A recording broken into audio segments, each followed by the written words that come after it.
এক বিশাল রাজ্যের গল্প, যেখানে আকাশ ছিল নীল আর চারপাশ ছিল সবুজে ঘেরা।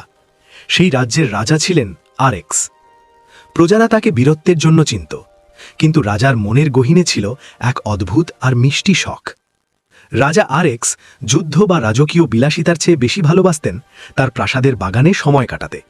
তবে তিনি একা যেতেন না, তার সবচেয়ে বড় শখ ছিল পাখিদের সাথে কথা বলা।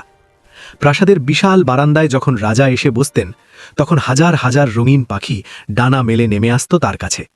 কেউ রাজার কাঁধে বসত, কেউ বা তার হাতে।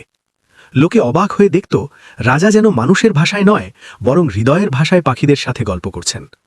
একবার রাজ্যে বড় খরা দেখা দিল, মাঠ ঘাট শুকিয়ে চৌচির।